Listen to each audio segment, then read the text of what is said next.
नमस्कार, स्वागत है आपका हमारी इस खास पेशकश में। ब्लैक मनी को लेकर हमारे देश में चर्चा काफी गर्म है। सीएनबीसी आवाज ने एक पहल की है जिसके जरिए हम ये समझाने की कोशिश करेंगे कि कैसे ब्लैक मनी देश की एक बहुत बड़ी समस्या है और इसे रोकने के लिए क्या किया जाना चाहिए। चाहे राजनीतिक दबाव हो या फिर आम लोगों का, सरकार ने कुछ काम शुरू तो किया है, लेकिन इसके अंजाम क्या होंगे। कई देशों के साथ टैक्स ट्रीटी साइन की है। ब्लैक मनी की इकोनॉमी आखिर है कितनी बड़ी, यह समझने के लिए एक स्टडी ग्रुप भी बना दिया गया है, लेकिन फिर भी बात बनती हुई नहीं दिख रही। प्रणब बाबू ने कहा है कि वो ब्लैक मनी पर एक व्हाइट पेपर लेकर के आएंगे। उनके व्हाइट पेपर में क्या होगा ये तो हम नहीं जानते, लेकिन आज अपने एक्सपर्ट्स के जरिए हम आपको ये बताने की कोशिश कर रहे हैं कि क्या होना चाहिए इस व्हाइट पेपर में। हमारे साथ जो मेहमान जुड़ रहे हैं वो बड़े खास हैं और इस विषय पर उनका बड़ा दखल है। ये लोग सिर्फ नागरिक ही नहीं हैं जिनको फिक्र है कि देश कैसे चल रहा है, बल्कि एक्सपर्टीज है इस विषय की। हमारे साथ जुड़ रहे हैं अनिल सिंघवी, जो कि आईकैन एडवाइजर्स के चेयरमैन हैं, और मणिपाल यूनिवर्सल के चेयरमैन टीवी मोहनदास पै भी हमारे साथ जुड़ रहे हैं। अनिल सिंघवी जी के अलावा यहाँ स्टूडियो में मेरे साथ हैं जाने माने international tax expert TP Ostwal और विपिन जैन, जो एडवोकेट भी हैं, चार्टर्ड अकाउंटेंट भी हैं, और इनडायरेक्ट टैक्स के अलावा इंटरनेशनल जो फॉरेन एक्सचेंज के मामले हैं उस पर उनकी काफी पकड़ है। इंटरनेशनल टैक्सेशन के पूर्व डायरेक्टर जनरल, जिनका काम पॉलिसी बनाना रहा है, जीसी श्रीवास्तव, जो सीबीडीटी में काम कर चुके हैं और इस वक्त प्रैक्टिसिंग एडवोकेट हैं, श्रीवास्तव साहब भी हमारे साथ शामिल हो रहे हैं। सभी मेहमानों का वक्त निकालने के लिए बहुत शुक्रिया। पहला सवाल ओस्तवाल साहब मैं आपसे लूंगा, और वो ये कि ब्लैक मनी पर बड़ी चर्चा है, व्हाइट पेपर आएगा, कहते हैं कि बाहर से पैसा ले आएंगे तो इतना बड़ा पैसा है कि हमारी ग्रोथ तेजी से दौड़ने लग जाएगी। हम समझना ये चाहते हैं कि बाहर जो पैसा पड़ा है वो ज्यादा बड़ा है या जो हम अंदर में देश में जनरेट करते हैं वो ज्यादा बड़ा है।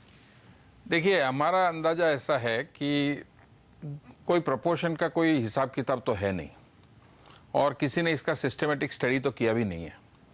गवर्नमेंट कह रही है, नेशनल इंस्टीट्यूट ऑफ फाइनेंस को हमने एक एडवाइजरी कमेटी करके अपॉइंट किया है कि इसका स्टडी करके बताए कि कितना प्रोपोर्शन है ब्लैक मनी का। वो भी यदि कहेंगे तो उनका एक एस्टिमेट होगा, इसलिए हमारा एस्टिमेट या उनका एस्टिमेट बात एक ही बात है। एस्टिमेट हमारे हिसाब से देश में जो ब्लैक मनी है वो करीब करीब जितना व्हाइट मनी है उतना ही है, तो प्रोपोर्शन ऑफ व्हाइट मनी और ब्लैक मनी इज इक्वल। ये बहुत, आप जो अनुमान लगा रहे हैं ये बहुत बड़ा है कि जितनी बड़ी हमारी व्हाइट इकोनॉमी है उतनी ही बड़ी ब्लैक इकोनॉमी हो सकती है। सिंघवी साहब, आप क्या कहते हैं?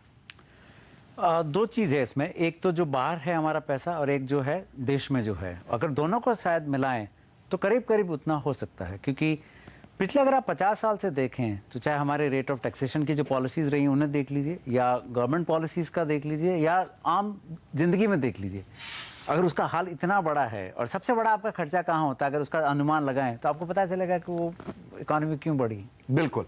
सिंघवी साहब और ओसवाल साहब की राय है कि करीब करीब उतना बड़ा हो सकता है ब्लैक इकोनॉमी का साइज जो हमारी व्हाइट इकोनॉमी का है, यानी जितना एक्साइज हम कलेक्ट करते हैं या जितना इनकम टैक्स कलेक्ट करते हैं उतना ही चोरी होता है। मोहनदास पै से भी यही सवाल हम जानने की कोशिश करेंगे कि ब्लैक मनी का साइज वो क्या समझते हैं।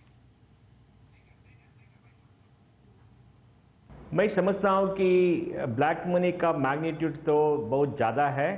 जब वांचू कमेटी का स्टेप्स हुआ था, तो वांचू कमेटी ने ये कहा था कि ब्लैक मनी तो 40% ऑफ इंडियन इकोनॉमी है साइज पर। मैं समझता हूं कि अभी तो इकोनॉमी बढ़ गया है, अभी मैं समझता हूं करीब मे बी 20-25% है, माने अबाउट 300 to 400 बिलियन डॉलर्स का ब्लैक मनी इकोनॉमी होगा भारत में। और इसका साइज इतना बढ़िया है क्योंकि अगर आप रियल एस्टेट सेक्टर में देखें, अगर आप एक्सपोर्ट इंपोर्ट सेक्टर में देखें, अगर आप इलिसिट ड्रग्स या इलीगल एक्टिविटीज़, स्मगलिंग या उस एक्टिविटीज़ पर देखें, या तो आप इन्वेस्टमेंट पर देखें, तो आपको पता चलेगा कि 20-25% ऑफ जीडीपी एक रीजनेबल एस्टिमेट होगा size of the black money in India करने के लिए।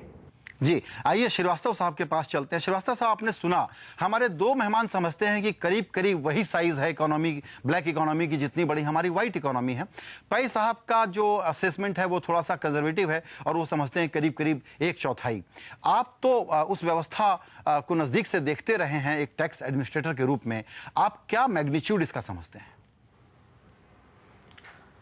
देखिए, ये अनुमान लगाना तो बहुत कठिन है कि क्या प्रोपोर्शन होगा।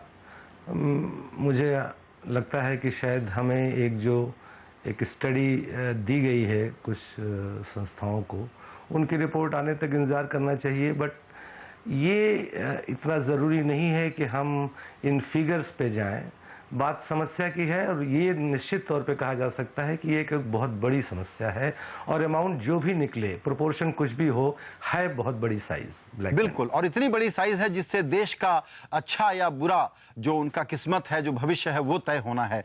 विपिन जैन, चूंकि हम लोग बात कर रहे हैं कि साइज के बारे में लोगों को एक अंदाज दे सके कि कितनी विकराल समस्या है, क्योंकि सरकार तुरंत एक आंकड़ा दे देती है, चैलेंज कर देती है कि इतना नहीं उतना है, और थोड़ा सा रियल एस्टेट में है, शायद थोड़ा सा मैन्युफैक्चरिंग सेक्टर में है। आप अपने अनुभव से ये बताइए कि आप क्या समझते हैं कि ये कितना बड़ा मैग्नीट्यूड है ब्लैक इकोनॉमी का इस देश में? मैं श्रीवास्तव साहब से अग्री करना चाहूँगा कि इसको एस्टिमेट करना तो स्पेकुलेशन हो जाएगा। कितना क्वांटम है, कितना परसेंटेज है, ये 3 गवर्नमेंट एजेंसीज और 3 गवर्नमेंट ऑर्गेनाइजेशंस इसके लिए स्टडी कर रही हैं। इसका क्या अंजाम होगा, क्या इसका नतीजा निकलेगा, ये देखने की बात है। पर एक्साइज और कस्टम्स, ये 2 एरियाज जो हैं, इसमें जो ब्लैक मनी का जो जनरेशन है वो बहुत कम हो गया। उसका कारण ये है कि दोनों ड्यूटीज़ जो हैं ये काफ़ी कम हो चुकी हैं। पहले, आज से 10 साल पहले कस्टम्स ड्यूटी 40% थी, आज 10% है, 7.5% है। एक्साइज ड्यूटी पहले 25% थी, 24% थी, आज 12% है। तो उस ड्यूटी कम होने से इन 2 जो लॉज हैं, इनके इस कारण से जो जनरेशन है काले धन का, वो कम हो गया है। बिल्कुल। ओसवाल साहब, आप थोड़ा सा इसको और इलेबोरेट करें। विपिन भी कह रहे हैं कि कम हो गया है।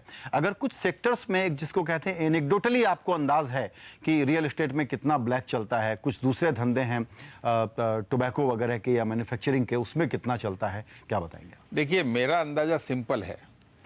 जो भी क्षेत्र में गवर्नमेंट ऑफ इंडिया की ड्यूटीज ज़्यादा है, सिंपल है, उस ड्यूटीज वो सेक्टर में ब्लैक मनी का धंधा चलता है। ये कहने की भी जरूरत नहीं है। आज कई बिजनेसमैन तो ऐसे हैं जो कंसल्टेंट्स को पूछने जाते हैं, विपिन जैन जैसे एक्सपर्ट्स को, कि भाई कौन सा धंधे में सबसे ज़्यादा ड्यूटी है, हमको बताइए। वो पूछता है आपको क्या करना है उसका, अरे हमको वही धंधा चालू करना है। अरे क्या करोगे उसमें, तो गवर्नमेंट को इतनी ड्यूटी भरनी पड़ेगी। ये ग्राउंड रियलिटी है, that's a reality. And therefore what जो विपिन भाई बोल रहे हैं कि भाई कस्टम्स ड्यूटीज और एक्साइज ड्यूटीज कम हुई है, उसके कारण ब्लैक मनी का प्रोपोर्शन कम हुआ है। लेकिन आप एक सोचिए, 10 साल पहले इंडियन इकोनॉमी की साइज क्या थी और आज वो साइज क्या 10 गुना बढ़ गई है। तो टर्नओवर बढ़ने से या साइज ऑफ इकोनॉमी बढ़ने से परसेंटेज भले ही कम हो, लेकिन वॉल्यूम बढ़ने के कारण वो ब्लैक मनी का प्रोपोर्शन तो उतना का उतना रहेगा। बिल्कुल। सिंघवी साहब, ये अभी चूंकि सेंसेशनल लगता है सुनने में कि बाहर पैसा पड़ा है, स्विस बैंक में है, राष्ट्रद्रोही हैं, उनका ले आया जाए पैसा यहाँ पे, वो तो ठीक है। बिजनेस से बहुत जनरेट होता है पैसा, ठीक है, लेकिन दूसरे भी तरीके हैं क्या जिससे जनरेट हो रहा है? हमारा सिस्टम कुछ ऐसा है क्या जो ब्लैक मनी को जनरेट करने का सबसे बड़ा कैटलिस्ट है? देखिए, मेरे हिसाब से जो काला धन है वो 3 तरह का है। मैं मानता हूँ, एक है जो क्रिमिनल है कंप्लीटली आउटराइट, चाहे आप वो टेररिस्ट ले लीजिए, ड्रग माफिया ले लीजिए या और कोई ले लीजिए। दूसरा है पॉलिसी मेकिंग। तो आपने वो 2G देखा या माइनिंग देखा या बहुत सारी ऐसी चीज़ें हैं जहाँ पे नेक्सस है कॉर्पोरेट वर्ल्ड का और पॉलिटिशियंस का। और तीसरा जो है वो आम जनता के, आपका और मेरा है, स्कूल में एडमिशन है, राशन कार्ड है, वो है। तो ये 3 करप्शन के सबसे बड़े पहलू हैं और इन तीनों को अगर आप लें तो ये जो रकम है, तो ये कोई एक्साइज का मुद्दा नहीं है या कस्टम ड्यूटी का मुद्दा नहीं। और मैं आपको एक छोटी सी बात बताऊं, इस बार उन्होंने गोल्ड के ऊपर कस्टम ड्यूटी बढ़ाई क्योंकि हमारा गोल्ड कंजम्पशन बहुत ज़्यादा है। तो क्या वो कस्टम ड्यूटी बनाने से गोल्ड का कंजम्पशन कम हो जाएगा? आज के अखबार में आप देखें तो 10 करोड़ की ड्यूटी एक ही आदमी के पास से पाएगा कि कस्टम ड्यूटी का इवेजन हुआ है। We are allowing again smuggling to take place in gold, जो पहले मेरे ख्याल से जो अमिताभ बच्चन वगैरह की मूवीज हुआ करती थी कि वो गोल्ड का स्मगलिंग होता था, वे कमिंग बैक 70s का जो हम 2012 में दोहरा रहे हैं, तो हम कर क्या रहे हैं, किस दिशा में जा रहे हैं? बिल्कुल। श्रीवास्तव साहब, आपकी भी राय मैं यहाँ लेना चाहूंगा कि हिंदुस्तान में इस वक्त सबसे बड़ा ब्लैक मनी जनरेटर कौन सा सेक्टर है, कैसे होता है? देखिए, ये बात मैं सिंघवी साहब जैसा भी कह रहे थे। देखिए, टैक्स रेट्स चाहे एक्साइज के हों या इनकम टैक्स के हों, वो एक हद तक रोकते हैं ब्लैक मनी के जनरेशन को, उनका मॉड्यूलेशन। मान लीजिए एक रिजीम थी कुछ साल पहले तक जहां टैक्स रेट्स बहुत हाई थे, तो एक इंसेंटिव था उसको चोरी करने का। अब आज इनकम टैक्स के रेट्स ले लीजिए जो बहुत मॉडरेट हो गए हैं, और ऐसा कहा जाता है कि भाई इंडिया एक तरह का एक one of the lowest tax rate जो रिस्ट्रिक्शन हो गया है। इसके बाद भी ब्लैक मनी जनरेट हो रही है, तो कारण तो इसके सिस्टम में है, क्योंकि ये हरदम अगर ये हमारी बन जाए आदत सी कि जीरो तो फिर भी कम है 15% से या 30% से, तो अगर हम किसी भी रेट पे टैक्स देने को न तैयार हों तो ब्लैक मनी जनरेट होती है। सवाल ये नहीं है कि टैक्स रेट कितना अफेक्ट करेंगे, यस ये पूरे सिस्टम में आ गया है। चाहे वो किसी सेक्टर स्पेसिफिक आप जाएं, यस रियल एस्टेट को आप ले लें। रियल एस्टेट एक ऐसा सेक्टर है जहां पे ब्लैक मनी को पार्क करने के लिए भी एक मोडस बन गया है, क्योंकि एक आसान तरीका है, इसलिए वहां लोग पार्क कर देते हैं अपने ब्लैक मनी। तो कुछ सेक्टर्स भले एडवांटेज दें लेकिन उस संदर्भ में, लेकिन बात यह है कि हम इस पूरे तंत्र को कैसे उसमें देखें कि इसका जनरेशन कम हो, और उसके लिए सरकारी नियम और ड्यूटीज और रेट्स तो एक पहलू है। दूसरा ये है कि दूसरे अन्य कारण हैं, जैसा अभी संघवी साहब ने जिक्र किया है और कुछ उन्होंने, कि मान लीजिए एक कहीं लीकेजेस कितनी हो रही हैं, कहाँ पे हमारे लोग जो हैं वो स्टैम्प ड्यूटी के कारण नहीं दिखा पा रहे हैं, या किसी प्रॉपर्टीज के रेट्स को, तमाम ऐसे कारण हो सकते हैं। अब उनमें एक साथ जाना तो शायद इतना संभव नहीं हो, लेकिन हाँ ये जरूर मैं कहना चाहूँगा कि ये विचार करने का विषय है, और शायद ये भी एक स्टडी बहुत ज़रूरी होगी कि क्या कारण है जनरेशन ऑफ ब्लैक मनी के। शायद ये इस पर अभी एक ध्यान देना ज़रूरी है। बिल्कुल, यही कारण हम समझने की कोशिश कर रहे हैं, जब इस वक्त एक एहसास कराया जा रहा है कि इस बार तो कुछ ब्लैक मनी पर हमला कर ही देगी सरकार, तो कितना वो मुकम्मल कदम होगा या फिर कुछ नाकाफी कदम उठाए जाएंगे, दिखाने वाले कदम उठाए जाएंगे। ओसवाल साहब, आपने सुना रियल एस्टेट, हम लोगों का मोटा अनुमान यह है, अभी इनकम टैक्स वालों ने भी एक आंकड़ा दिया कि जो ब्लैक मनी के केसेस पकड़े हैं, बहुत कम पकड़ पाते हैं, वो कुछ 5-10 हज़ार करोड़ के पकड़ पाते हैं हर साल में, उसमें बोले 40% जो है वो रियल एस्टेट का है। हम अगर ये अनुमान लगाएं कि जहां जमीन की डीलिंग है वहां 75% काला है, और जहां फ्लैट की डीलिंग है, मकान की डीलिंग है, वहां आधा काला आधा सफेद है, ये एक रेशियो सही होगा? इसमें देखिए दो प्रकार के पार्ट्स में करूंगा इन ट्रांजैक्शंस को। एक तो आज के तारीख में इंडिया में काफ़ी कॉरपोरेट बिल्डर्स आ चुके हैं जिसके यहाँ सेलिंग प्योरली वाइट में होती है, चेक से ही पैसा लिया जाता है, तो वहाँ ब्लैक मनी का प्रोपोर्शन सेल्स में तो होता नहीं है। लेकिन रियल एस्टेट के परचेस में, ट्रांजैक्शंस में हो सकता है कहीं ट्रांजैक्शंस में बेचने वाला नहीं चाहता है कि मैं पूरा इतने रेट्स में बेचूं, और यदि बेचे तो भी लेने वाले को स्टैम्प ड्यूटी वो रेट से देनी पड़ती है, तो वहाँ कुछ प्रॉब्लम हो सकता है हमारे हिसाब से। और लेकिन रियल एस्टेट सेक्टर में एक बात और देखिए कि आपको अप्रूवल्स लेने के लिए जो टाइम लगता है, और उसमें पॉलिटिशियन भी इन्वॉल्व हो जाता है और ब्यूरोक्रेट भी इन्वॉल्व हो जाते हैं, वहां मोटा पैसा देना पड़ता है। बिल्कुल, तो वो मोटा पैसा देने के लिए आपको कहीं ना कहीं तो वो जनरेट करना ही पड़ेगा। बिल्कुल, जो स्पीड मनी है वो एक बड़ी समस्या है, और स्पीड मनी अब दरअसल पॉलिसी मनी की शक्ल लेते जा रही है। इसलिए काले धन की जमीन का कारोबार है या पॉलिसी का कारोबार, चर्चा जारी रहेगी। जो प्रणब बाबू व्हाइट पेपर बनाने वाले हैं उसके लिए देश के जाने माने विशेषज्ञों के सुझाव व्हाइट पेपर के पहले CNBC आवाज रख रहा है। छोटे से ब्रेक के बाद ये चर्चा जारी रहेगी।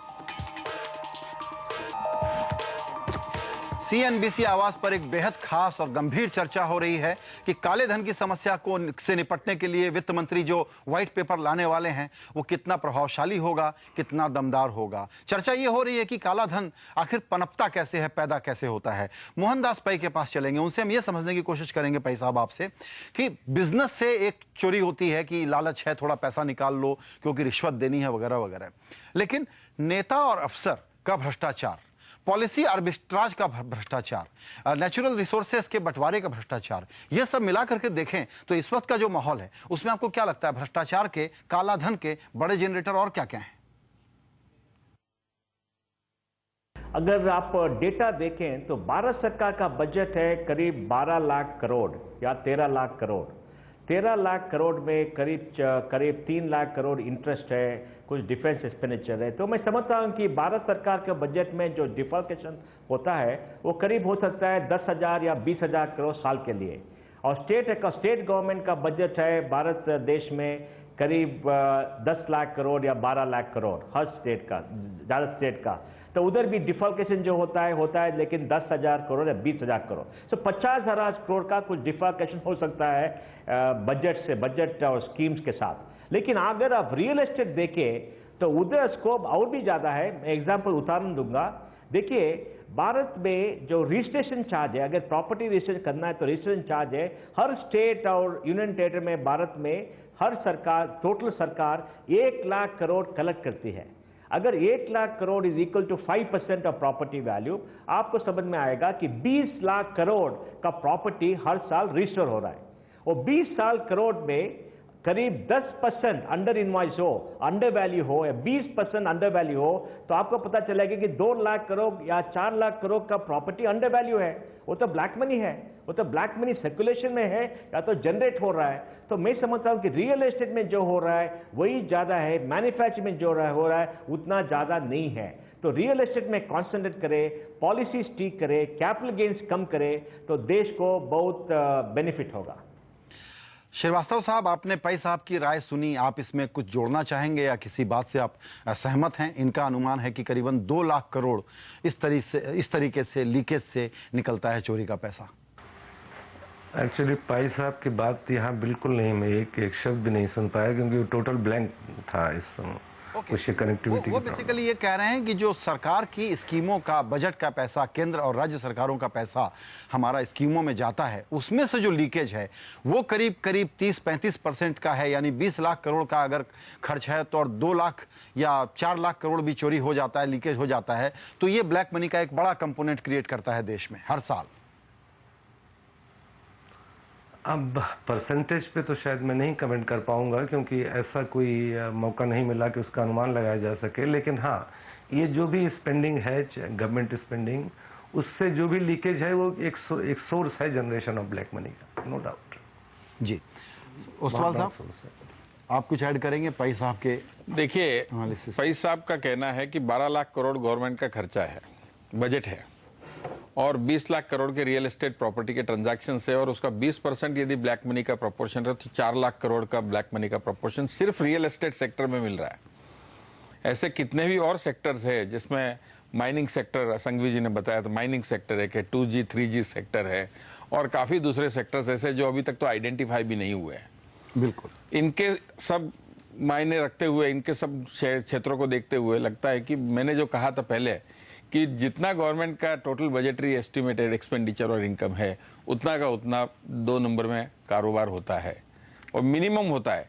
आपको याद होगा कि कुछ सालों पहले एक टाइम्स ऑफ इंडिया में कार्टून छपा था, there is a parallel finance minister for parallel economy. तो हमारे यहाँ पूरी पैरेलल इकोनॉमी चल रही है, और उसका एक सिंपल एग्जाम्पल आप देखेंगे, 2008 में जागतिक मंदी आई वर्ल्ड में, इंडिया पे उसका असर नहीं हुआ ज्यादा क्योंकि वो अपने 2 नंबर की इकोनॉमी उसको सपोर्ट कर रही थी। बिल्कुल। अभी इस इशू को एक तरीके से इग्नोर किया जा रहा है सिंघवी साहब, और बात इस पर की जा रही है कि जैसा मैंने शुरू में कहा कि देशों के साथ हम संधियां दस्तखत कर रहे हैं कि डबल टैक्सेशन अवॉइडेंस की, टैक्स इंफॉर्मेशन के एक्सचेंज की, और जब हम ये बात कर रहे हैं तो माना ये जा रहा है कि जितना स्मार्ट पैसा है वो टैक्स हेवन से मूव हो करके एकदम सेफ, प्रोटेक्टेड सॉवरेन गवर्नमेंट की जहां गारंटी है कि आपके पैसे को छुआ या छेड़ा नहीं जाएगा, वहां मूव हो चुका है। देश में आभास ये क्रिएट किया गया है कि हम हम ये चोरी का पैसा बाहर से ले आएंगे। हमको लगता है कि ये मिसनॉमर है और ये एक मिसलीडिंग सा, एक फालतू सा काम हो रहा है। ये कहना सही होगा? चर्चा के लिए विषय काफ़ी अच्छा है, ये सबको सूट करता है आवाज़ करने के लिए कि इतना बार पैसा है, वापस आना चाहिए, चोरी से गया हुआ है। मेरे हिसाब से $1 कभी वापस नहीं आएगा, क्योंकि न तो लाने वाले की खुद की इच्छा है, न जिसका पैसा बाहर है, जिसमें सारा माहौल इकट्ठा है। मैं नाम लेना नहीं चाहूँगा, पर सारा माहौल इकट्ठा है, तो वापस लेके क्यों आएंगे? किस हिसाब से पैसा बाहर गया था? वो टैक्स की चोरी का पैसा बाहर नहीं गया था, वो देश के कॉन्फिडेंस का पैसा बाहर गया हुआ है। सबसे बड़ी अगर आप देखें फ्लाइट ऑफ कैपिटल होती है, टैक्सेशन रेट बहुत ज़्यादा होते हैं। अलग बात है जब हम 97% पे थे, जो अनसिविलाइज थी, पर जो कॉन्फिडेंस अगर देश में नहीं है तो वो सबसे पहले पैसा बाहर जाता है। तो आप देखेंगे कॉन्फिडेंस का पिछले 20 साल में इकोनॉमिक रिफॉर्म्स में भी अगर आप देखें तो कई बार क्राइसिस आए हुए हैं और उसी क्राइसिस में पैसा बाहर जाता है। तो पैसा चोरी की नीयत से बाहर नहीं गया है, विश्वास की कमी के कारण बाहर गया है। ज़्यादा करके उसी का काम है कि जब विश्वास कम है तो जाता नहीं। तो आप देखिए वो अनप्रोडक्टिव है। आप दूसरे मुद्दे पर आइए। अगर आपने समझिए आपका पैसा है और आपने रखा है स्विस बैंक के अंदर, उसमें आपको क्या ब्याज मिलेगा, उसके आपके ऊपर क्या इनकम हो सकेगी और उसके ऊपर आपका क्या कंट्रोल है? दूसरा तीसरी चीज ये है। बिल्कुल। आइए पै साहब के पास फिर चलेंगे। ये जो पॉलिटिकल करप्शन का इशू है या जो बिजनेस और पॉलिटिक्स के बीच में एक नेक्सस का इशू है, आपको लगता है कि सरकार कुछ गंभीर है और ये जो व्हाइट पेपर आएगा इसमें कुछ गेम चेंजिंग आइडियाज सामने आएंगे या सिर्फ लिप सर्विस होगी? हर सरकार ब्लैक मनी टैकल करने के लिए मूड में नहीं होगा, क्योंकि सरकार ही ब्लैक मनी जनरेट कर रही है। और हर इलेक्शन में जो हमारे लीडर्स हैं वो इलेक्शन चुनाव के झगड़ा में जाते हैं, उनको तो ब्लैक मनी यूज करते हैं, वही यूज करते हैं, उनको ही जनरेट करना पड़ेगा। और हम जो देश के सिटीजन्स हैं, हम जाकर उनको डिमांड कर रहे हैं कि आप ब्लैक मनी का समस्या हल करने के लिए पॉलिसी लाते, क्यों करेंगे? आप सोचिए, जब अन्ना हजारे के मूवमेंट हुआ था, पार्लियामेंट में एक एमपी, बिहार के एमपी ने जाकर पार्लियामेंट में पूछा कि देखिए ये अन्ना कौन होता है, हम चुनाव जीतकर आए हैं, लोगों ने हमको 5 साल के लिए राज्य करने का ताकत दिया है, ये आदमी कौन हो सकता है, हमको कौन पूछ सकता है? हम तो राज्य है, हम तो जो भी होना हम कर सकते हैं, हम तो सॉवरेन है। मैं पूछता हूं, लेकिन इलेक्शन का जो फंडिंग है वो समस्या हल करना है। ये माने लोगों को जब पैसा देना है इलेक्शन के लिए, उनके लिए 200% या 300% इनकम टैक्स डिडक्शन देना है। जो हर सिटीजन जो पैसा देता है उनको 300% का डिडक्शन मिल सकता है इनकम टैक्स रिटर्न में, उसमें तो ज्यादा पैसा आ जाएगा। और दूसरी बात है कि इलेक्शन के लिए बजट से कुछ पैसा जाना चाहिए। इलेक्शन कमीशन के पास हमको बोलना है कि हर एक कॉन्स्टिट्यूंसी में जो पार्टी का चुनाव के लिए जो फाइट कर रहा है, उनको एक 50 लाख का ग्रांट देना है। वो बजट से आने दो। तो क्या हुआ, हर इलेक्शन पर भारत सरकार को करीब 2000 या 3000 करोड़ का खर्च करना पड़ेगा, लेकिन वो खर्च से अच्छे आदमी आगे आकर चुनाव लड़ सकते हैं। अभी तो जो चुनाव लड़के ने बहुत पैसा लगेगा, जो ईमानदार आदमी है वो आकर लड़ नहीं सकता क्योंकि उनके पास उतना पैसा नहीं है। अगर सरकार फंड करेंगे, पब्लिक फंडिंग होगा, तो इलेक्शन में ब्लैक मनी जनरेट करने के लिए भी डिमांड कम होगा, उससे कुछ सुधार आएगा।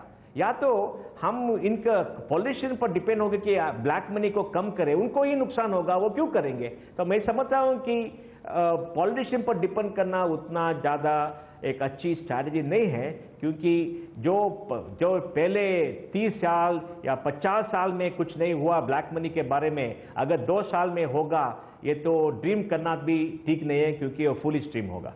ये बिल्कुल सपने जैसा है। काला धन और इसकी जो तिलिस्मी दुनिया है, इस पर हमारी चर्चा हम आधे घंटे और जारी रखने वाले हैं। लेकिन सिंघवी साहब, चूंकि आपको जाना है, तो उसके पहले आपके मुख्य सुझाव क्या होंगे इस समस्या से निपटने के लिए, खास करके तब जबकि जैसा पै साहब ने कहा कि पॉलिटिकल क्लास से हम उम्मीद नहीं कर सकते कि वो ईमानदारी से इस प्रॉब्लम को अटैक करेंगे। तो वो तो मुद्दा बहुत सही है कि जो ज़्यादा पैसा किसका है, और ये आंसर सबके सामने है, तो उसके लिए कोई वाइट पेपर की जरूरत नहीं है, सबको पता है कि पैसा किसका है। दूसरी चीज़ ये कि अगर ये है हमारी एक देश की ज़रूरत है और एक दूसरा मॉरल रिस्पॉन्सिबिलिटी है, तो मुझे लगता है आज ज़रूरत ज़्यादा है। मॉरल रिस्पॉन्सिबिलिटी तो मुझे लगता नहीं इस देश के माहौल में कोई सिचुएशन है मॉरल रिस्पॉन्सिबिलिटी की, पर है ज़रूरत ज़्यादा है। तो उसके लिए जो एक बहुत बड़ा मुद्दा पहले भी था कि आप एक एमनेस्टी स्कीम ले आइए, एक वॉलंटरी डिस्क्लोजर ले आइए। जब सरकार ने कहा कि नहीं, हम एक सुप्रीम कोर्ट में दे चुके हैं कि हम ये वापस स्कीम लेके नहीं आएंगे, वो एक माहौल अलग था, सुप्रीम कोर्ट का एक रवैया अलग था। आज सुप्रीम कोर्ट को खुद को ज़्यादा पता है कि करप्शन कितना है, तो मुझे नहीं लगता आज सुप्रीम कोर्ट को कोई तकलीफ होगी या कोई आपत्ति होगी कि अगर हम ये वॉलंटरी स्कीम लेके आए। हिंदुस्तान में हर वॉलंटरी स्कीम और एमनेस्टी स्कीम सक्सेसफुल हुई है, क्योंकि ये एक हमारा कैरेक्टर है। We have to work with our character. हम कैरेक्टर के अलावा बात करेंगे कि हमने स्विस गवर्नमेंट से ये बात की है और ये हमारा सुझाव है और ये लिस्ट आ गई है। मैं बोलूँ लिस्ट भी आ गई, वो लिस्ट आज भी पब्लिश नहीं हुई, ठीक है, German government central list, but वो नहीं हुई, तो उसका कोई मीनिंग नहीं है। ये तो सब चर्चा का विषय होगा, आप चर्चा करेंगे, हम आ जाएंगे, बात करेंगे, आधे घंटे में खत्म हो जाएगी, उसका कोई परिणाम नहीं निकलना है। एमनेस्टी स्कीम लेके आइए, बोले 30-40% है, और वो पैसा कोई बॉन्ड हो सरकार का, 3-4-5% का बॉन्ड हो, उसमें आप पैसा लगाइए, 15 साल बाद मिलेगा, आप आपके बच्चों के लिए पैसा वापस लेके आइए, उनको पैसा मिल जाएगा।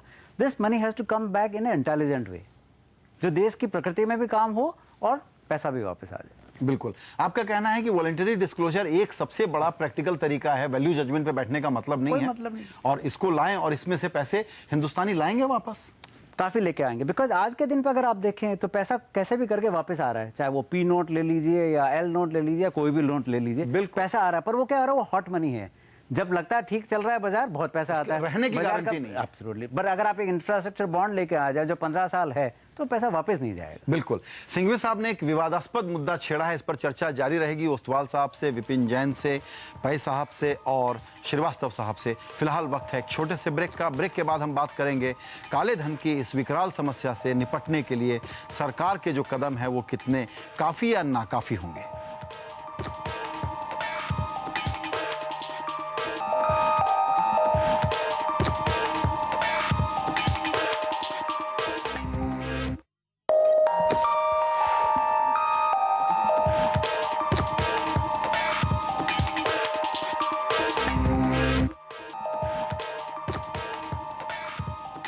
बड़ा हंगामा है काले धन की समस्या से निपटने के लिए और वित्त मंत्री एक व्हाइट पेपर लेके आने वाले हैं। सीएनबीसी आवाज की एक छोटी सी कोशिश है कि देश के कुछ जाने माने विशेषज्ञों के साथ वो राय लेके सामने आ सकें, वो सुझाव लेके सामने आ सकें, और हम उम्मीद करें कि वो प्रणब बाबू के व्हाइट पेपर में उसकी कुछ झलक देखने को मिले। भाई साहब, आपके पास आऊँगा। जैसा हमने अभी पहले भी चर्चा की कि इस वक्त जो सरकार बता रही है कि हम बहुत सारे एग्रीमेंट साइन कर रहे हैं, फिर हमको इन्फॉर्मेशन मिल जाएगी, उससे हम जो बाहर पैसा गया उसको वापस ले आएंगे, आपको ये कदम मीनिंगफुल लगता है क्या कि इससे ब्लैक मनी की समस्या समाप्त हो जाएगी और लोग पैसा वापस लाना शुरू कर देंगे? मैं समझता हूँ बेकार की बात है, क्योंकि पैसा उधर नहीं है। अगर आप न्यूज़ आइटम पढ़ेंगे तो आपको पता चलेगा कि जब से यूनाइटेड स्टेट्स ने स्विट्ज़रलैंड पर मूव करके उनका जो चोरी का पैसा हुआ वो वापस लेकर आए, और जर्मनी में भी किया, तो स्विट्ज़रलैंड में बैंक डिपॉजिट कम हो गया। जब तक भारत सरकार ने स्विट्ज़रलैंड से बात करना शुरू कर दी, तो जो भारतीय लोगों का जो डिपॉजिट था वो भी कम हो गया है। मैं समझता हूँ कि जो पैसा उधर स्विट्ज़रलैंड में था वो तो कम हो गया है, अभी तो वापस तो आ रहा है, क्योंकि रेमिटेंस ज़्यादा हो गए हैं और एक्सपोर्ट भी कुछ सस्पिशियस एक्सपोर्ट हो रहे हैं भारत में। तो मैं समझता हूँ कि ज़्यादा से ज़्यादा पैसा वहाँ से आ गया है। अभी जो पैसा है उतना ज़्यादा नहीं है, करीब मैं समझता हूँ कि मेरी 50 बिलियन डॉलर्स होगा। कोई एस्टिमेट होगा कि 50 बिलियन या 60 बिलियन या 70 बिलियन डॉलर्स का एस्टिमेट होगा।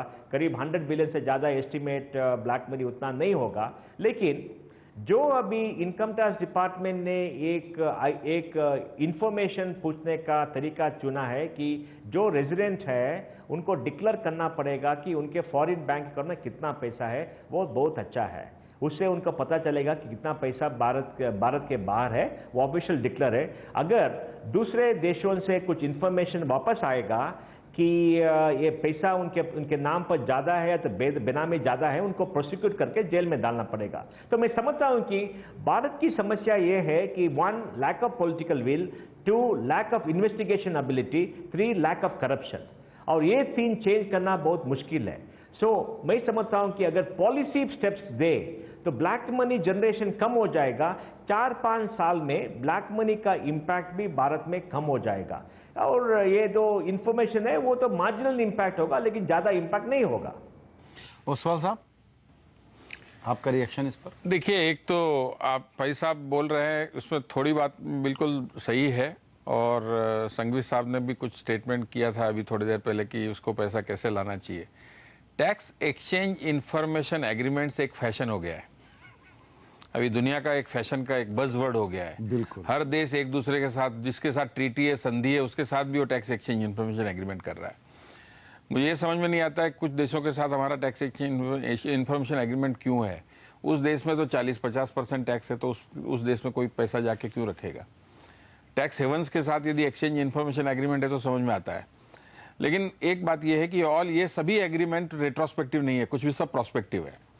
और पैसा आपने अभी बताया बिल्कुल सही कि ये पैसा तो ऑलरेडी मूव हो चुका है। बिल्कुल। अभी यदि स्विट्जरलैंड में वो पैसा है ही नहीं तो एक्सचेंज ऑफ इन्फॉर्मेशन से आप क्या कर पाओगे। बिल्कुल कुछ नहीं कर पाएंगे। तो दूसरी बात यह है कि एक्सचेंज ऑफ इन्फॉर्मेशन एग्रीमेंट उसको लगता है जो यदि रेसिडेंट है। जो भी मेजर रेसिडेंट इंडियन है और जिसका मोटा पैसा बाहर है, वो अपना घर में से कोई एक कॉन्फिडेंशियल आदमी जो एक आधा बंदा है उसको नॉन रेसिडेंट बना देता है। और यदि वो नॉन रेसिडेंट है तो उसके लिए तो एक्सचेंज ऑफ इन्फॉर्मेशन एग्रीमेंट लागू नहीं होता है। तो पैसा यदि वो होल्ड कर रहा है तो आप क्या कर पाओगे उसके लिए, उसके सामने। या तो वो किसी को नॉन रेजिडेंट बना देता है या वहां के किसी नागरिक का नाम किराए पर ले लेता है। नहीं, वो बात दूसरी है, वहां तो रिस्क है थोड़ी बहुत। लेकिन यदि मेरा ही बेटा यदि मेरा नॉन रेसिडेंट बन जाता है तो फिर और वो पैसा होल्ड कर रहा है, विच इज वास्तविकता है जो, बिल्कुल, तो आप क्या कर पाओगे। अब स्विट्जरलैंड को आप रिक्वेस्ट करोगे ये टीपी ओसवाल के नाम का कोई पैसा हो तो बताइए, लेकिन टीपी ओसवाल का उधर कोई अकाउंट ही नहीं है, उसके लड़के का अकाउंट है। क्योंकि मेरा कोई लड़का नहीं है, मैं इसलिए एग्जांपल दे रहा हूं। तो मेरे लड़के का अकाउंट है, तो वो तो नॉन रेसिडेंट इंडियन है, तो उसकी इन्फॉर्मेशन स्विट्जरलैंड क्यों देगा आपको। बिल्कुल, स्विट्जरलैंड के रिकॉर्ड पे होगा, वो नॉन रेसिडेंट इंडियन है। बिल्कुल। श्रीवास्तव साहब, यहां बात ये निकल के आ रही है, पै साहब से भी, ओसवाल साहब भी उसकी एक तरीके से तायीद कर रहे हैं कि ये जो ट्रीटी का एक्सचेंज का फैशन है ये बेकार की बात है। ये आम जनता जिसको कम अवेयरनेस है कि ये धंधा कैसे चलता है, उनको एक तरीके का फील गुड देने के लिए है। कोई पैसा इन संधियों से वापस नहीं आ सकता, आप मानेंगे? नहीं, इसके दो पहलू हैं। एक तो इसका ऑब्जेक्ट है क्या हम पैसा वापस लाएं और कितना पैसा वापस आए, और दूसरा है एक सिस्टम को हम प्लेस में लाना जिससे इन देशों का उपयोग न हो सके भविष्य में एक ब्लैक मनी को पार करने के लिए। तो ये बात बिल्कुल ठीक है कि इन देशों में पैसा बहुत ज़्यादा नहीं रह गया होगा, मूव कर गया होगा। दो कारणों से, एक तो पैसा जमा होना और इंफॉर्मेशन मिलना या संधि होना, टाइम गैप, और दूसरा इसका कारण होता है कि बहुत कुछ ऐसे रास्ते हैं जो पैसा अनप्रोडक्टिव चैनल में बहुत दिनों तक नहीं रहता है, वो ऑलरेडी मूव कर रहा है बैक टू इंडिया किसी न किसी फॉर्म में, किसी न किसी रूट से, तो वो आता भी रहा है। तो एक तो ये पहलू, तो ये बात बिल्कुल जहां तक पाई साहब ने कहा या ओसवाल साहब ने कहा, वो बिल्कुल बात ठीक है कि बहुत कुछ ज्यादा वहां से पैसा आने की उम्मीद नहीं है, लेकिन एक डिटरेंस जरूर क्रिएट होता है इस चीज से कि आपने एक इंफॉर्मेशन वहां से ली और उन चीजों में उनके अगेंस्ट प्रोसीड किया, तो आगे एक डिस्करेज होते हैं लोग फर्दर वहां पार करने के। बिल्कुल, ये डिटरेंस तो होता है, लेकिन मैं ये समझता हूं, विपिन आपसे पूछूंगा कि ये इतना बड़ा सिग्निफिकेंट कंपोनेंट है पैसे का, जिसको यहीं पर रहने देने या वाइट में लाने की कोशिश करनी है कि हमारी ऑफिशियल इकोनॉमी में आ जाए। इस डिटरेंस से कोई बहुत पैसा जाना रुक जाए या गया हुआ वापस आ जाए, ऐसा हमको नहीं लगता। आप चूंकि इंटरनेशनल जो फॉरेन एक्सचेंज के मसले हैं और मनी लॉन्ड्रिंग के मसले हैं, उन कानूनों का बड़ा अध्ययन करते हैं। अभी ग्राउंड पे चल क्या रहा है? इस डर से कि कोई कानून बन जाएगा, एक एक आदमी की फिशिंग एक्सपीडिशन की जाएगी, ये सच है कि सिर्फ कुछ अनाड़ियों का पैसा पड़ा होगा, बाकी लोग मूव कर चुके हैं? मैं आपसे समझना चाहता हूं कि कैसे मूव हो रहा है, क्या हो रहा है इस वक्त दुबई में, सिंगापुर में, हांगकांग में, लंदन में और बहामास में? ऐसा है कि ये जो टैक्स ट्रीटीज जो और टैक्स इंफॉर्मेशन जो अग्रीमेंट साइन हो रहे हैं, इसका एक बड़ा अच्छा इम्पैक्ट हुआ है। वो ये है कि 2 साल पहले तक इंडस्ट्रियलिस्ट और पॉलिटिशियंस और ब्यूरोक्रेट्स, इनके पास में एक विकल्प था कि आप एक फॉरेन अकाउंट खोल लीजिए, नंबर्ड अकाउंट खोल लीजिए, एक ट्रस्ट अकाउंट खोल लीजिए केमन आइलैंड में और रुपया पार्क कर दीजिए। आज उनके दिमाग में ये आ गया है कि ये रुपया सेफ नहीं है, क्योंकि आज अगर स्विट्जरलैंड ने साइन कर ली ट्रीटी, कल केमन आइलैंड ने कर लिया है, उसके बाद में तीसरा कंट्री कर लेगा, तो ये समझ के लोगों ने सोचा है, मेरा जो मतलब एस्टिमेट है वो ये है कि लोगों का मन ये है कि रुपए को बाहर मत रखो। अब इंडिया में ही रुपए को आप सर्कुलेट करिए या फिर उसको इन्वेस्ट कर दीजिए या उसको वाइट में कन्वर्ट कर लीजिए। तो ये जो ट्रीटीज हुई हैं इसका एक डिटरेंट इफेक्ट डेफिनेटली है। जो पहले हम मुझे जिस क्वांटम की बात कर रहे हैं उसके लिए काफी है ये डिटरेंट इफेक्ट, या इनसिग्निफिकेंट पोर्शन को अटैक करेगा? देखिए, ऐसा है कि क्वांटम तो is a matter of estimate, किसी को मालूम नहीं है कि कितना अमाउंट बाहर पड़ा है जी।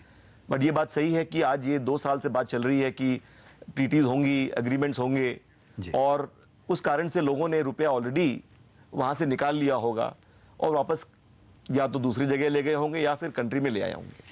और ये जो दूसरी जगह ले गए होंगे ओसवाल साहब, ये इसमें हम लोग जो सुनते हैं और ये लेमैन क्वेश्चन है कि आजकल सिंगापुर और दुबई, ये 2 बड़े देश हैं, शायद हांगकांग भी, ये बड़े हॉट बज़वर्ड बने हुए हैं, क्यों? देखिए, एक पहले तो मैं क्लैरिफाई करना चाहूँगा कि जैसे अभी ये डिटरेंट हो जाएगा ऐसा हम मान रहे हैं, मुझे इस एक्सप्लेनेशन पर थोड़ा डाउट है, क्योंकि संघवी साहब ने बोला प्रवृत्ति आदमी की बदलती नहीं है। नहीं, इसीलिए बिल्कुल इलैबोरेट कीजिए, क्योंकि मुझे भी डाउट है कि ये डिटरेंट होगा। नहीं हो सकता है, क्योंकि आज वो तरीका है कि मैं पहले मेरे ही नाम पे पैसा रखता था, एक बिना संकोच के रखता था। मुझे एक डर नहीं था कि मैं स्विट्जरलैंड में अकाउंट खोल के पैसा रखूंगा तो कोई प्रॉब्लम नहीं आएगा, क्योंकि वहाँ प्रोटेक्शन है लॉ में। आज मैं मेरे जगह और किसी नॉमिनी को रखूंगा, बिल्कुल। तो उसके कारण हमारे को एक्चुअली स्पीकिंग हमारी तंत्र जो ये सिस्टम है उसको इफेक्टिव करना पड़ेगा। जो अपने सिस्टम है उनमें एक मन बनाना पड़ेगा कि हमको ये इस पे चेक एंड बैलेंस लाना है। बात वहीं आ गई कि मन बनाना पड़ेगा, और ये मन बनता है पॉलिसी मेकर से, यानी वो पॉलिटिकल विल है कि नहीं कि काले धन की समस्या पर हमला करने के लिए कुछ बड़े ईमानदार कदम उठाए जाएं। और क्या सुझाव हो सकते हैं, हम अपने विशेषज्ञों से जानेंगे इस छोटे से ब्रेक के बाद।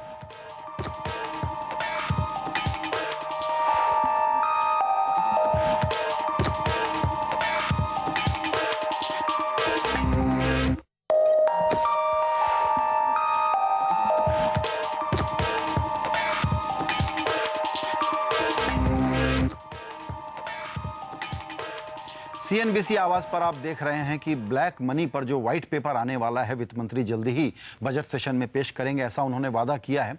वो व्हाइट पेपर कैसा होगा, क्या होगा और कितना इफेक्टिव होगा? ओसवाल साहब, आपसे एक सवाल, जो अभी सिंघवी साहब कह गए कि वीडीआईएस लाना चाहिए, वॉलंटरी डिस्क्लोजर पर एक बड़ा विवाद रहा है, मॉरल हैजार्ड है, ईमानदार टैक्स पेयर की कीमत पर आप इसको लेकर के आएंगे, बेईमानों को फिर से कहेंगे कि आप आ जाइए, पैसा ले आइए और आपसे टैक्स भी नहीं लेंगे। ये एक राय है, आपकी क्या राय है? देखिए, वीडीआईएस जितनी भी स्कीमें आई है जो अपने हर 5 साल में आती थी 97 तक, वो 97 के बाद आई नहीं है, क्योंकि सुप्रीम कोर्ट में हमने एक एफिडेविट दे दिया था कि हम लेके नहीं आएंगे ऐसी स्कीम। परिस्थितियाँ उस समय की और आज की अलग है, विपरीत है। और आज ये टैक्स एक्सचेंज इंफॉर्मेशन एग्रीमेंट हम सही कर रहे हैं और दुनिया के सभी देश, मोटा मोटी मेजर कंट्रीज ने एमनेस्टी स्कीम लाई है। तो हमें यदि एफिडेविट हमने यदि एफिडेविट दिया है सुप्रीम कोर्ट, तो सुप्रीम कोर्ट से इजाजत ले लें कि एमनेस्टी स्कीम की जरूरी है, this will be last amnesty scheme, एक बार once and for all opportunity दें। लेकिन सवाल ये बनता है कि इस एमनेस्टी स्कीम, जितनी भी एमनेस्टी स्कीम आई थी, क्या वो पब्लिक सर्वेंट को या पॉलिटिशियंस को अवेलेबल थी? आंसर नहीं है। आप या उन्होंने अवेल किया कि नहीं? नहीं, उनको अवेल करने का अधिकार नहीं था कोई भी स्कीम में। तो यदि कोई भी स्कीम उनको यदि लगती नहीं थी तो आप उसमें से पैसा कैसे ला पाओगे इधर? बहुत बढ़िया। श्रीवास्तव साहब, एक तो ये विवादास्पद विषय है कि क्या वॉलंटरी डिस्क्लोजर आना चाहिए, और अगर आए तो उसमें पब्लिक सर्वेंट इंक्लूडिंग पॉलिटिशियंस को कैसे लाया जाए? उसके लिए तो फिर लॉ में ही चेंजेस करना पड़ेगा, कि वो स्कीम में ही लाना पड़ेगा कि prevention of corruption act affect नहीं होगा, उसके प्रोविजंस इससे अफेक्ट नहीं होंगे। प्रैक्टिकल है ये सुझाव? डिस्पाइट दोज, हाँ। देखिए, ये इस पे एक बहुत बड़ा नीतिगत फैसला है ये, लेकिन ये वे करना पड़ेगा कि हमें इस वीडीआईएस से रियली कुछ हासिल होने वाला है, बहुत बड़ी रकम, तो वो फिर लिया जा सकता है, वो भी एक चांस लिया जा सकता है। जी विपिन, मोटी मोटी राय ये बनी है कि ये टैक्स एडमिनिस्ट्रेशन अपने यहाँ बड़ा इनफिशिएंट है और भले ही हम कॉपी पेस्ट कर लेते हैं दुनिया के कुछ कानूनों के, लेकिन कानून के मामले में भी और रिफॉर्मिस्ट कानून के मामले में भी हम पीछे हैं। फिर एहसास दिया जा रहा है कि एक्सचेंज ट्रीटी वगैरह साइन करके कुछ एक मॉडर्न इंटरनेशनल एबिलिटी के हम हो जाएंगे। ग्राउंड रियलिटी क्या है? ग्राउंड रियलिटी ये है कि जो एडमिनिस्ट्रेशन की जो कैपेसिटी है इन्वेस्टिगेट करने की, it is very limited. Technology नहीं है, मैन पावर है पर एफिशिएंटली काम नहीं करती है, करप्शन बहुत ज़्यादा है, तो आज कोई लेवल तक जाके उसके आगे ही नहीं करते हैं, पॉलिटिकल विल ही नहीं है। तो ये सब इश्यूज ऐसे हैं कि एडमिनिस्ट्रेशन की जो एक्चुअल इन्वेस्टिगेटिंग पावर्स है वो यूज़ हो ही नहीं पा रही हैं। उसका कोई ऐसा केस नहीं होता है जो कोर्ट में जाके सस्टेन हो जाए। आज इनकम टैक्स वाले बनाएंगे केस तो एडिशन हो जाएगा असेसमेंट में, फिर अपील में जाएगा, फिर ट्राइब्यूनल में जाएगा, फिर कोर्ट में जाके तो छूट जाते हैं। बिल्कुल। कितने केसेस इसमें प्रोसिक्यूशन हो पाए हैं? बिल्कुल। प्रोविजन कब से है? आज 50 साल से प्रोविजन है, एक भी केस प्रोसिक्यूशन में सक्सीड नहीं हो पाया है। बिल्कुल। उसका कारण क्या है? ये जब हम लोग बात करते हैं टैक्स एडमिनिस्ट्रेशन और अदालती कार्रवाइयां जल्दी हो जाएं, मुझे लगता है कि ये डिटेलिंग की बात है। जब तक आपने जो बात कही कि वॉलंटरी डिस्क्लोजर की स्कीम आए और नेता अफसर को भी उसमें लाया जाए कि आप आ सकते हो, श्रीवास्तव साहब ने बताया उसके लिए नीति में परिवर्तन करना पड़ेगा। तो ये टैक्स एडमिनिस्ट्रेशन हो जाए, टेक्नोलॉजी हो जाए, ये एक छोटा सपोर्टिव रोल प्ले करेगी, ये रूट कॉज पर अटैक नहीं करेगी। रूट कॉज ये है, रूट कॉज के लिए अटैक नहीं करेगी, बिल्कुल सही है। रूट कॉज ये है कि आज ह्यूमन इंटरवेंशन जहां पे भी है तो करप्शन होगा ही होगा। बिल्कुल। आप डेवलप कंट्रीज में देखिए, अमेरिका या यूके या जापान, वहां हम बोलते करप्शन कम है। New Zealand zero corruption. क्यों? क्योंकि वहां एक टैक्स एडमिनिस्ट्रेटर का टैक्स पेयर के साथ कोई इंटरवेंशन नहीं है, इंटरफेस नहीं है जी। सिस्टम से सब ड्राइव कर रहे हैं। आप रिटर्न एनुअली फाइल कर रहे हो सिस्टम में और इक्का दुक्का केस स्क्रूटिनी में निकाला जाता है। बिल्कुल। और हमारे यहाँ तो हर आदमी को नोटिस देके बुलाया जाता है। आप समझ जाइए क्यों। जी, टेक्नोलॉजी को लागू नहीं करना ये भी एक बिल्कुल एक गलत बात है इसमें, जिस पर हम लोग बहुत ज्यादा चर्चा नहीं करते। नहीं, टेक्नोलॉजी है, लागू नहीं करना। हाँ, लागू बराबर नहीं हो रही है। बिल्कुल। आइए, टेक्नोलॉजी के एक्सपर्ट पई साहब भी हैं, आईटी सेक्टर के बड़े पोस्टर बॉय हैं। पई साहब, आपसे चलते चलते अगर वित्त मंत्री को व्हाइट पेपर के लिए हमको अपने 2 टूक सुझाव देने हो तो 2 सुझाव आप क्या देंगे? मैं हमारे फाइनेंस मिनिस्टर से कहूंगा, सर अगर आप ब्लैक मनी को टैकल करना चाहते हैं तो पहले रियल एस्टेट में जो कैपिटल गेन्स है वो 10% कीजिए या तो 5% कीजिए। दूसरी बात है, जो Jawaharlal Nehru urban renewal programme है उनसे इंसिस्ट कीजिए कि रजिस्ट्रेशन चार्जेस रियल एस्टेट पर 5% करें और वो भी वाटेबल करें। और तीसरी बात है, जो इंसेंटिव आप दे रहे हैं एक्सपोर्ट के लिए वो कम कीजिए, या तो जो एक्सपोर्ट हो रहा है उन पर लोकल टैक्स भी अबॉलिश कीजिए ताकि फॉल्स एक्सपोर्ट ना हो। और दूसरी बात मैं कह रहा हूं कि जो 10 साल के पहले अभी जो दूसरे ग्रुप आए हैं उन्होंने बहुत बढ़िया इंफ्रास्ट्रक्चर प्रोजेक्ट किए, उनसे पूछे कि कैपिटल कहां से आया। सब बैंकों को पता है, इन्वेस्टमेंट बैंकों से पता है, वो जो कीजिए। और लास्ट बात मैं ये कहना चाहता हूं कि इलेक्शन फंडिंग जो है वो स्टेट से आना है और इलेक्शन लिमिट तो ज़्यादा है, इलेक्शन लिमिट ज़्यादा करना है। लोकसभा इलेक्शन के लिए 2 करोड़ या 2 करोड़ का लिमिट कीजिए और जो लोकल इलेक्शन है उनको करीब 1 करोड़ का कीजिए। तो एक करने से और स्टेट फंडिंग से जो लोग खर्च करते हैं वो तो ठीक से करेंगे। इन पॉलिसियों से ये तो कम हो जाएगा। या तो एक व्हाइट पेपर लाने से कुछ मतलब ही नहीं होगा, क्योंकि उसमें हमको और कुछ सीखने का कुछ अपॉर्चुनिटी नहीं होगा।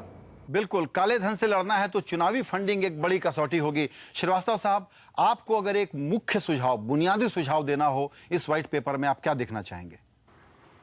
नहीं, एक तो हम पाई साहब के इस इलेक्शन फंडिंग से बात से बिल्कुल एग्री करते हैं, और दूसरा एक इंडिया आज हमारा देश इसमें एक कैश ड्रिवन इकोनॉमी बन गया है काफ़ी हद तक।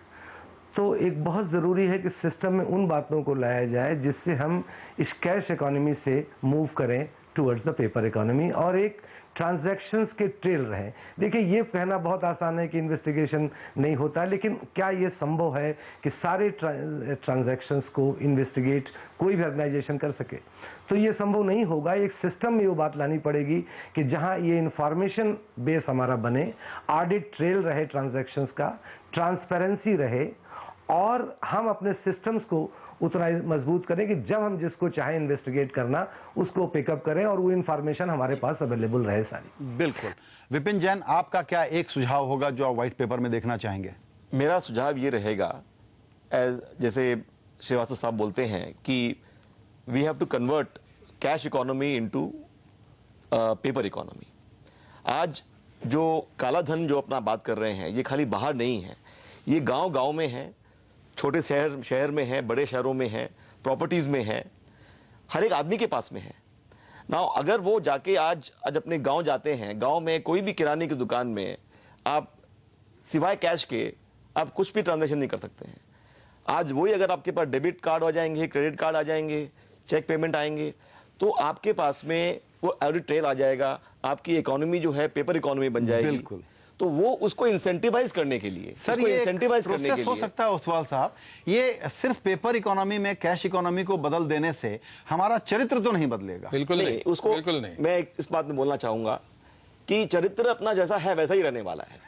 अभी उसको आपको इंसेंटिवाइज करना पड़ेगा। अगर आप ये बोले कि ये अगर mister Pugalia goes to a shop और क्रेडिट कार्ड से पेमेंट करते हैं तो उनको 2% रियायत मिलेगी अपने इनकम टैक्स लायबिलिटी से जी। तो आप जाके किराने की शॉप में बोलेंगे भाई मैं तो आपको क्रेडिट कार्ड में पेमेंट करूंगा। बिल्कुल। ओसवाल साहब, आपका एक फाइनल टेक इस पर क्या है? सारी बातों को Very सुनने के बाद simple। की सुझाव एक और दो। आपकी इकोनॉमी में, आपके कंट्री में 120 बिलियन पीपल है, उसमें से 3 बिलियन आदमी टैक्स पेयर है। सिर्फ 3%, less than 3% people are tax payers. बाकी 97% टैक्स पेयर नहीं है। 97% को आप टैक्स नेट में लाइए। सिंपल है, प्रिजम्पटिव टैक्स लगा दीजिए। आज टेलीफोन में मोबाइल फोन कितने लोगों के पास है? 10% मोबाइल पेमेंट का टैक्स कलेक्शन करिए और जिसकी भी टैक्सेबल इनकम नहीं है उसको कहिए रिटर्न फाइल करके रिफंड ले ले, तो वो टैक्स नेट में आ जाएगा। जैसे ही वो टैक्स नेट में आएगा, उसके पास पैन नंबर होगा, तो उसके ट्रांजैक्शंस आप ट्रेल करिए, ढूंढिए, automatically things will come under the control. बिल्कुल। At least it will not come under the control. देखिए, विपिन का सजेशन है कि कैश इकोनॉमी को डेबिट क्रेडिट कार्ड में करिए। आज अमेरिका में भी मैं जाता हूं तो कैश पेमेंट करता हूं, तो वहां भी दुनिया ही कैश पेमेंट कर रही है। बिल्कुल। कोई देश ऐसा नहीं है जिसमें कैश पेमेंट नहीं होता है। बिल्कुल। कैश पेमेंट हर जगह होता है, तो ये इम्पॉसिबल है। ये सिर्फ कैश पेमेंट एक सिम्टोमेटिक चीज है कि आप ये कर लेंगे तो थोड़ा सा एक ट्रेल रहेगा, लेकिन समस्या बहुत गहरी है और जो इस वक्त सार्वजनिक बहस में मुद्दे छाए हुए हैं वो कुछ गुमराह करने वाले हैं। यही कोशिश हमने की कि अपने विशेषज्ञों से CNBC आवाज के जरिए यह समझाने की कोशिश कर सकें कि ये बड़ी तिलस्मी दुनिया है और पॉलिटिकल क्लास जो हमको एहसास करा रहा है कि इस पर वो कोई बुनियादी हमला बोलने वाले हैं, ऐसा नहीं होगा। ऐसा तभी होगा जब हम और आप इस पर बहस में उलझेंगे और इसमें अवेयरनेस पैदा करेंगे, ताकि एक दबाव बने जहां चुनावी फंडिंग से लेकर टेक्नोलॉजी के इस्तेमाल से लेकर VDIS से लेकर के टैक्स दायरा बढ़ाने जैसे विचारों पर और आगे बढ़ने पर विचार किया जाए और उनको लागू किया जाए। सभी मेहमानों का इस चर्चा में शामिल होने के लिए बहुत धन्यवाद। ओसवाल साहब, आपका भी खास करके, क्योंकि इस कार्यक्रम को करने में आपका कोचिंग, आपकी शिक्षा हमको बहुत काम आई। Thank you. धन्यवाद। नमस्कार। हमेशा हमारा साथ।